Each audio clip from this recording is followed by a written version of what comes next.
Welcome to voice of Tamil viewers. இப்போ social மீடியாலையும் சரி, நிறைய மெயின் ஸ்ட்ரீம் மீடியாலையும் சரி, இந்த ஒரு டைட்டில் தான் ஹைலைட்டாகவே போயிட்டு இருக்குது. என்ன டைட்டில் அப்படின்னு பார்த்தா, தாவேகாவும் காங்கிரஸும் கூட்டணி. காங்கிரஸ்க்கு தாவேகாவினுடைய தலைவராக இருக்கக்கூடிய விஜய் அவர்களுடைய அப்பாவே நேரடியாக அழைப்பு விடுத்திருக்கிறாரு. காங்கிரஸ்க்கு தாவேகால வந்து கூட்டணி வச்சுக்கோங்க அப்படின்ற மாதிரி நேரடி அழைப்பு விடுத்திருக்கிறாரு அப்படின்ற ஒரு டைட்டில் தான் இப்போ எங்க திரும்பினாலுமே ஹைலைட்டாக போயிட்டு இருக்குது. உண்மையிலேயே தாவேகாவினுடைய தலைவராக இருக்கக்கூடிய விஜய் அவர்களுடைய தந்தை, அதாவது நடிகரும் இயக்குனருமா இருக்கக்கூடிய எஸ்.ஏ. சந்திரசேகர் அவர்கள் செய்தியாளர்கள் கிட்ட என்ன பேசினாரு, செய்தியாளர்கள் கேட்கக்கூடிய கேள்விக்கு அவர் என்ன பதில் கொடுத்தாரு, உண்மையாவே காங்கிரஸ்க்கு நேரடியா அழைப்பு விடுத்தாரா, காங்கிரசும் தாவேகாவும் கூட்டணி வைத்துக்க போறாங்களா, இன்னொரு சைடு தாவேகா தரப்புல அரசியல் சார்ந்து என்ன வேலைப்பாடுகள் நடந்துட்டு இருக்கு அப்படின்றதெல்லாம் பத்தி தான் இந்த வீடியோல நாம பார்க்க போறோம். வாங்க பார்க்கலாம். தாவேகாவினுடைய தலைவராக இருக்கக்கூடிய விஜய் அவர்களுடைய தந்தை எஸ்.ஏ. சந்திரசேகரன் அவர்கள் திருவாரூர்ல தான் செய்தியாளர்களை சந்திச்சிருக்கிறாரு. அப்போ செய்தியாளர்கள் அவர்கிட்ட ஒரு 3 விதத்துல கேள்வி கேட்டிருக்கிறாங்க. முதல்ல தாவேகாவை குறித்தும் இந்த மாதிரி கட்சியை குறித்தும் கூட்டணி குறித்தும் கேள்விகள் கேட்கும் போது விஜய் அவர்களுடைய தந்தை என்ன சொல்லியிருக்காரு அப்படின்னா, நான் கட்சியிலலாம் கிடையாதுப்பா, தாவேகால எந்த பொறுப்புலையும் நான் இல்லை, நீங்க என்கிட்ட கூட்டணி குறித்து கேள்வி கேட்கறது ஏற்புடையதா கிடையாது, நான் விஜய் அவர்களுடைய அப்பா, அவ்வளோதான் அப்படின்ற மாதிரி முதல்ல பேசியிருக்கிறாரு. ஆனா அதுக்கப்புறமும் கூட தொடர்ந்து செய்தியாளர்கள் அவர்கிட்ட கேள்வியை கேட்க இறுதியா விஜய் அவர்களுடைய தந்தை செய்தியாளர்களுக்கு பதிலுமே வந்துட்டு கொடுத்திருக்கிறாரு. முதல்ல செய்தியாளர்கள் 3 விதத்தில் அவர்கிட்ட கேள்வி கேட்டிருக்கிறாங்க. முதல் கேள்வியா என்ன கேட்டிருக்கிறாங்க அப்படின்னா, தளபதியோட கடைசி படம் அப்படின்னு சொல்லக்கூடிய ஜனநாயகன் படத்தை பத்தி முதல் கேள்வியை எடுத்து வச்சிருக்கிறாங்க. ஜனநாயகன் படத்துக்கு இப்போ ஏகப்பட்ட சிக்கல் போயிட்டு இருக்கு, ஏகப்பட்ட தடை வந்துட்டு விதிச்சுக்கிட்டே இருக்கிறாங்க. சென்சார் போர்டு தரப்புல இருந்து முதல்ல சென்சார் சர்டிஃபிகேட் தரேன்னு சொல்லலை. இது வந்து இவர் அரசியலுக்கு வந்ததுனால இவருடைய படத்தை வெளியிடக்கூடாது அப்படின்றதுக்காக எங்கேருந்து அழுத்தம் கொடுக்குறாங்க அப்படின்னு நினைக்கிறீங்க அப்படின்ற மாதிரி ஏகப்பட்ட கேள்விகள் ஜனநாயகன் படம் சார்ந்து அவர்கிட்ட கேட்டிருந்தாங்க. ஸோ அப்படி ஜனநாயகன் படம் சார்ந்து கேட்ட கேள்விக்கு விஜய் அவர்களுடைய தந்தை செய்தியாளர்களுக்கு என்ன பதில் கொடுத்திருந்தாரு அப்படின்னா, இந்த கேள்விக்கான பதில நீங்க மக்கள் கிட்ட அப்படி இல்லைன்னா ரோட்ல போய்கிட்டு இருக்க ஒருத்தரை கூப்பிட்டு உடனே கேட்டா கூட இந்த கேள்விக்கான பதில ரொம்பவே சிறப்பான ஒரு விளக்கமா அவங்க வந்துட்டு கொடுப்பாங்க.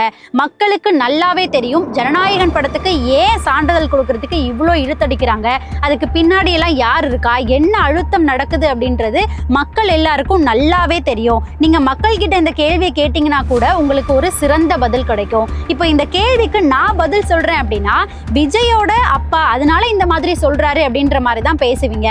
அதனால நீங்க மக்கள்கிட்டயே இந்த கேள்வியை கேளுங்க, மக்களே எல்லாத்தையுமே பார்த்துட்டு இருக்கிறாங்க, மக்களே இதுக்கு ஒரு சிறந்த பதிலை கொடுப்பாங்க அப்படின்ற மாதிரி சொல்லியிருந்தாரு. இதை தாண்டி இன்னொரு விஷயத்தையுமே அவர் வந்துட்டு செய்தியாளர்கள் முன்னாடி பதிவு பண்ணியிருந்தாரு. என்னன்னா, அரசியலையும் படத்தையும் கம்பேர் பண்ணி கேள்வி கேட்கிறத முதல்ல நிறுத்துங்க.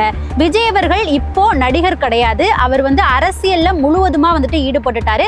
படத்தை பத்திலாம் அவர் வந்து கவலைப்பட போறதே கிடையாது. அதுலயும் படத்தை வந்துட்டு முடக்கிறது மூலமாவோ படத்துக்கு அழுத்தம் கொடுக்கறது மூலமாவோ விஜய் வந்துட்டு பிளாக்மெயில் பண்ணணும் அப்படின்னு யாராவது நினைச்சாங்களா? அது ஒருபோதுமே நடக்காது அப்படின்ற ஒரு விஷயத்த செய்தியாளர்கள் முன்னாடி விஜய் அவர்களுடைய அப்பாவே ரொம்பவே விளக்கமா தெளிவுபடுத்தியிருக்காரு. இதை தாண்டி 2வது கேள்வியா செய்தியாளர்கள் விஜய் அப்பா கிட்ட என்ன கேட்டிருக்கிறாங்க அப்படின்னா, கரூர் விவகாரத்தை பத்தி கேட்டிருக்கிறாங்க. கரூர் விவகாரம் ஏற்கனவே நடந்து முடிஞ்சது, கடந்த ஆண்டு செப்டம்பர் மாதம் நடந்தது. ஸோ அதை பத்தி இப்போ விஜய் அவர்களுடைய அப்பா கிட்ட செய்தியாளர்கள் கேள்வி கேட்டிருக்கிறாங்க. ஒரு தந்தையா உங்களுடைய மனநிலைமை எப்படி இருக்குது? கரூர் விவகாரத்துல விஜய் அவர்களை பத்தி நிறைய பேசுறாங்க. ஒரு தந்தையா உங்களுடைய மனம் வந்துட்டு எப்படி இருக்குது, நீங்க என்ன நினைக்கிறீங்க அப்படின்ற மாதிரி ஒரு கேள்வி எடுத்து வைக்கிறாங்க. அதுக்குமே விஜய் அவர்களுடைய தந்தை என்ன பதில் கொடுக்குறாங்க அப்படின்னு பார்த்தா, இதுக்கான பதிலுமே மக்கள் கிட்ட இருக்கு. கரூர் விவகாரத்துல என்ன நடந்தது, யார் பின்னாடி இருக்கிறாங்க, எப்படிலாம் நடந்தது அப்படின்றத அங்க சென்ற மக்களே, பொதுமக்களே வந்துட்டு என்னென்ன நடந்தது அப்படின்றத புட்டு வைக்கிறாங்க. அவங்களே இந்த கேள்விக்கும் வந்துட்டு சிறந்த விளக்கத்தை கொடுப்பாங்க அப்படின்ற மாதிரி அவர் பதில் கொடுத்திருக்கிறாரு. ஸோ இந்த 2வது கேள்வியை கடந்துதான் 3வது கேள்வியா டிவிகேனுடைய கூட்டணி குறித்த கேள்வியை எடுத்து வச்சிருக்கிறாங்க. டிவிகேவோட கூட்டணி எப்படி இருக்குதோ, இப்போ காங்கிரசினுடைய 2ஆம் கட்ட தலைவர்கள் கிட்ட டிவிகேவினுடைய முக்கிய நிர்வாகிகள் பேச்சுவார்த்தை நடத்துறாங்களாமே, அந்த மாதிரி ஒரு தகவல் வெளியாயிருக்குது. காங்கிரசும் தாவேகாவும் கூட்டணி வைப்பாங்களா, நீங்க என்ன நினைக்கிறீங்க, உங்களுடைய கட்சியில நடக்கிறத சொல்லுங்க அப்படின்ற மாதிரி விஜய் அவர்களுடைய அப்பா கிட்ட செய்தியாளர்கள் கேள்வி கேட்கிறாங்க. இதுக்கு தான் அவர் வந்து என்ன பதில் கொடுக்குறாரு அப்படின்னா, காங்கிரஸ் அப்படின்ற ஒரு கட்சியை எடுத்துக்கும் போது அந்த கட்சிக்கு ஒரு மிகப்பெரிய வரலாறு இருக்கு. சுதந்திரம் பெற்று தந்ததுக்கு ஒரு காரணமாவே அந்த கட்சி தான் இருக்கிறாங்க. அவ்வளவு பெரிய வரலாறு கொண்ட ஒரு கட்சி இப்போ இருந்த இடமே தெரியாத அளவுக்கு தேஞ்சு போற அளவுக்கு இருக்காங்க அப்படின்னா அதுக்கு காரணம் அவங்க கிட்ட பவர் இல்லாதது தான். அது மட்டும் இல்லாம ஏதோ ஒரு கட்சிக்கு தொடர்ந்து அடுத்தடுத்து ஆதரவு கொடுத்துக்கிட்டே இருக்கிறதுனால தான் அவங்க இந்த அளவுக்கு தேஞ்சு போய் பவரே இல்லாம இருக்காங்க அப்படின்னு மறைமுகமா டிஎம்கேவை, ஏதோ ஒரு கட்சி அப்படின்ற சொல் மூலமா மறைமுகமா டிஎம்கேவை தான் விஜய் அவர்களுடைய தந்தை இந்த இடத்துல குறிப்பிட்டிருக்கிறாரு.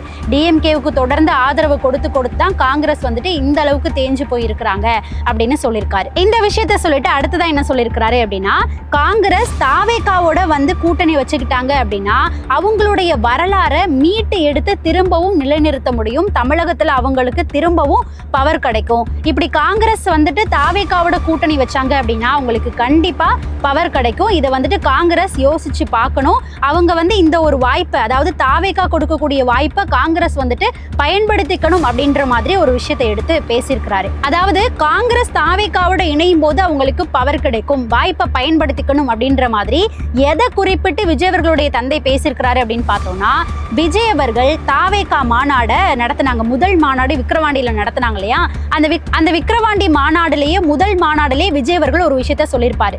தாவேகாவோட கூட்டணி வைக்கக்கூடிய, ஆதரவு கொடுக்கக்கூடிய அந்த கட்சிக்கு பவர் கொடுக்கப்படும், பவர் வழங்கப்படும் அப்படின்ற மாதிரி விஜய் அவர்கள் பேசியிருப்பாரு அந்த ஒரு ஸ்டேட்மெண்ட்டை. ஸோ அதை வச்சு தான் தாவேகாவோட காங்கிரஸ் வந்து இணையும் போது காங்கிரஸ்க்கு பவர் கிடைக்கும், உங்களுடைய வரலாறை நீங்க திரும்ப மீட்டெடுத்து நிலைநிறுத்த முடியும் அப்படின்ற மாதிரி விஜய் அவர்களுடைய தந்தை பேசியிருக்காரு. ஸோ இப்படி விஜய் அவர்களுடைய தந்தை செய்தியாளர்கள் முன்னாடி கொடுத்த இந்த பேட்டியை தான் நிறைய சேனல்ஸ் காங்கிரஸ்க்கு தாவேகாவோட கூட்டணி வைக்கிறதுக்கு தாவேகாவினுடைய தலைவரா இருக்கக்கூடிய விஜய் அவர்களுடைய தந்தையே நேரடியா அழைப்பு கொடுத்திருக்கிறாரு அப்படின்ற ஒரு டைட்டில போட்டுட்டு இருக்காங்க. இந்த இடத்துல இன்னொரு முக்கியமான விஷயத்தையுமே நாம நோட் பண்ணணும். என்ன விஷயம்னா, ஆல்ரெடி காங்கிரஸ் பார்த்தோம் அப்படின்னா திமுகவோட தான் கூட்டணி இருக்கிறாங்க.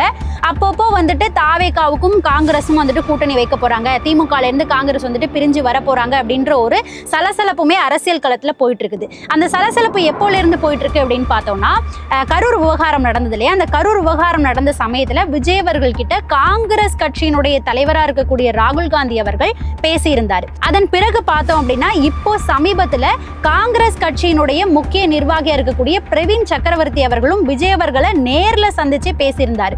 இப்படி இந்த நிகழ்வுகள் நடந்ததுக்கு அப்புறம் பார்த்தோம் அப்படின்னா இப்போ ஜனநாயகன் படத்தினுடைய சென்சார் போர்டு நிகழ்வு நடந்துட்டு இருந்தது இல்லையா, அந்த தடை கொடுத்த நிகழ்வு நடந்துட்டு இருந்தது இல்லையா, அந்த சமயத்துல காங்கிரஸ்ல இருக்கக்கூடிய முக்கிய நிர்வாகிகள் எல்லாருமே ட்விட் போட்டும் சோஷியல் மீடியால பேசியும் விஜய் அவர்களுக்கு வந்துட்டு சப்போர்ட் பண்ணிட்டு இருந்தாங்க.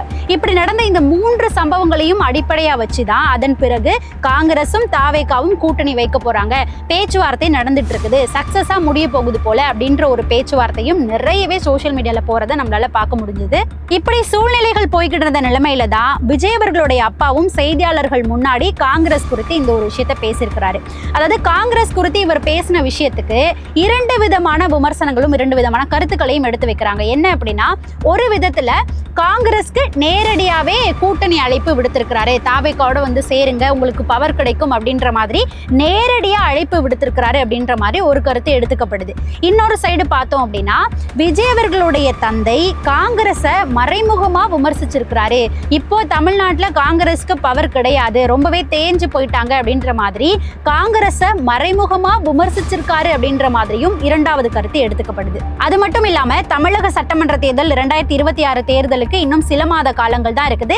இந்த சமயத்துல நெருங்கி வரக்கூடிய இந்த சமயத்துல பார்த்தோம் அப்படின்னா காங்கிரஸ்குள்ளேயே 2 பிரிவா பிரிஞ்சிருக்கிறாங்க அப்படின்ற மாதிரி சொல்லப்படுது. அப்படி பிரிஞ்சிருக்கக்கூடியதுல காங்கிரசினுடைய முக்கிய நிர்வாகிகளா இருக்கக்கூடியதுல சில பேர் என்ன சொல்றாங்க அப்படின்னா, காங்கிரசினுடைய தலைமை அதாவது ராகுல் காந்தி அவர்கள் கிட்ட நாம தாவேகாவோடய வந்துட்டு கூட்டணி வச்சுக்கலாம், விஜய் அவர்களுடைய கை கோர்க்கலாம் அப்படின்ற மாதிரியும் ஒரு சில நிர்வாகிகள் வலியுறுத்திட்டு இருக்கிறதாவும் சொல்லப்படுது. அது மட்டும் இல்லாம திமுக கிட்ட ஒரு குறிப்பிட்ட தொகுதியை வந்துட்டு காங்கிரஸ் கேட்டிருக்கதாவும், அந்த குறிப்பிட்ட தொகுதிகளை திமுக காங்கிரஸ்க்கு வழங்கல அப்படின்னா அவங்க தாவேகாவோட இணைந்துடுவாங்க அப்படின்ற மாதிரியும் ஒரு தகவல் வெளியா இருக்குது. ஸோ இப்படி போய்கிட்டு இருக்கக்கூடிய சூழ்நிலையில இப்போ ஜனவரி 28ஆம் தேதி பார்த்தோம் அப்படின்னா திமுக எம்பி, திமுகவினுடைய முக்கிய நிர்வாகியா இருக்கக்கூடிய கனிமொழி அவர்கள் டெல்லிக்கு சென்று ராகுல் காந்தி அவர்களை, காங்கிரசினுடைய தலைவராக இருக்கக்கூடிய ராகுல் காந்தி அவர்களை சந்திச்சிருக்கிறாங்க. அதாவது திமுகவுக்கும் காங்கிரசுக்கும் இப்பவும் இருக்கக்கூடிய கூட்டணியை வந்துட்டு உறுதிப்படுத்துறதுக்காகவும் அதே மாதிரி தொகுதி பங்கீடுகள் குறித்து விளக்கமா முடிவெடுக்கிறதுக்காகவும் போயிருக்கிறாங்க அப்படின்னு சொல்லப்படுது. ஸோ பேச்சுவார்த்தையும் நடந்து முடிஞ்சிருக்குது. இன்னும் முடிவுகள் அப்படின்றது வெளியில வரல.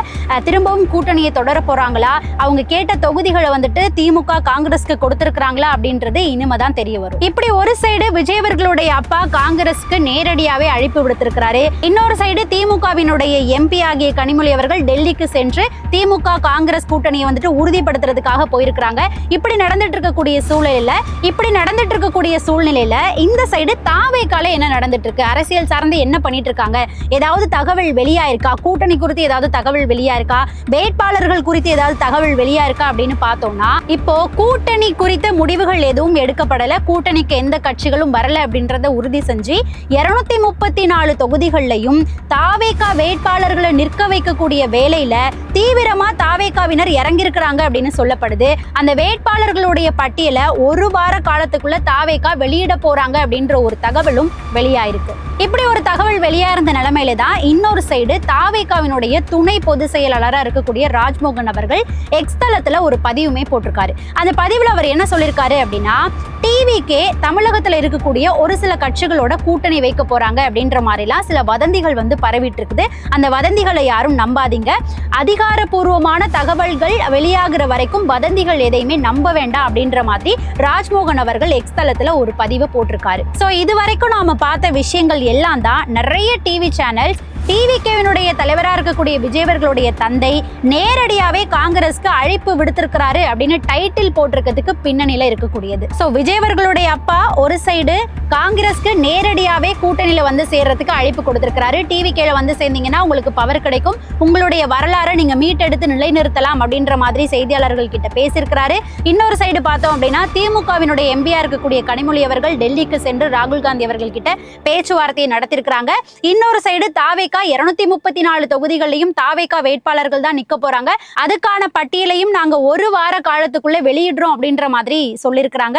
சோ என்ன நடக்க போகுது அப்படின்றத நாம காத்திருந்து தான் பார்க்கணும். நீங்க என்ன நினைக்கிறீங்க அப்படின்றத மறக்காம நம்மளுடைய கமெண்ட் செக்ஷன்ல பதிவு பண்ணுங்க. தாவேகாவும் காங்கிரஸும் கூட்டணி வச்சுக்கிட்டா அது சரியா இருக்குமா, இல்ல நீங்க என்ன சொல்லணும்னு நினைக்கிறீங்க அப்படின்றத மறக்காம நம்மளுடைய கமெண்ட் செக்ஷன்ல பதிவு பண்ணுங்க. நம்ம அடுத்த வீடியோல சந்திக்கலாம்.